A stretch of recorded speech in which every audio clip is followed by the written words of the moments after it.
So in this segment, we're going to be talking about Brits being angry as the Irish get, quote, preferential treatment at the airport. So what they're talking about is the EU and non-EU queue. For the people who didn't get the memo about the end of freedom of movement, really, and who gets access to the other gates. So travel chaos is being reported in airports across Spain and massive queues at passport controls.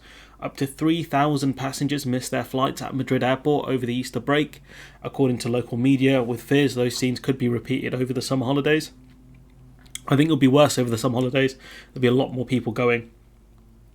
President of the Airlines Association in Spain, Javier Grandara, said, "There have already been problems at the airports over Easter, and we need to avoid this happening in peak season. Since Brexit, British tourists are only allowed to stay in the Schengen area, a free movement area without border controls that includes 26 countries, including Spain, but excluding Ireland, for 90 out of 180 days. And obviously that stuff will get checked. And must get their passport stamped when they leave, or could face being refused entry on another visit." So they have to get it stamped so people are aware of them coming in and leaving. Mr. Grandara said it will be the first summer when passports for travellers to the UK have to be checked, and the first air traffic is likely to be normal. I thought it was like this last year because obviously we left, but then again, because of all the COVID controls and the lack of tourists, I guess maybe that's why people weren't aware that it'd be this bad. Now that the British government has lifted all the restrictions imposed because of the pandemic, there we go. Some British passengers claim Irish citizens are getting preferential treatment, Birmingham Live reports. Others reported 2-hour queues for non-EU passengers, and that's what they're talking about here. Sort of like trying to say, the Irish are getting better treatment, and it's just ridiculous.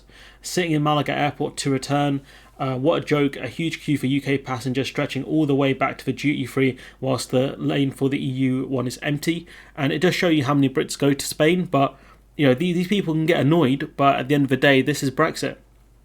This is what happens when you end freedom of movement. Someone else said preferential treatment for the one flight to Ireland. Travellers be aware, one person said. It's not preferential though. It's not preferential treatment. It's there.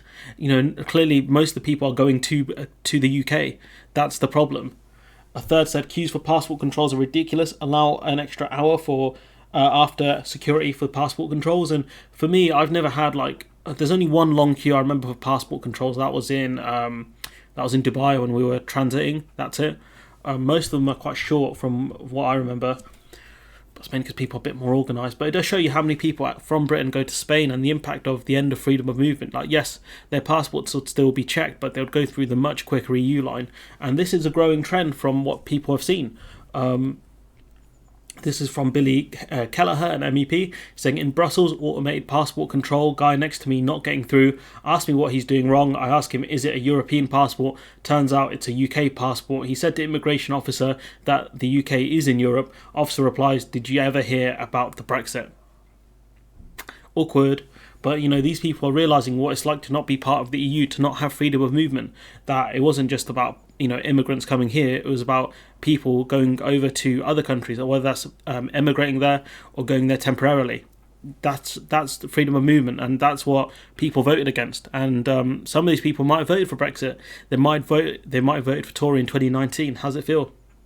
Honestly, I would feel pretty stupid if I were you guys. Anyways, let me know what you think in the comments below. Like, comment, share, subscribe, support the channel on Patreon if you can, and hopefully I'll see you in the next one.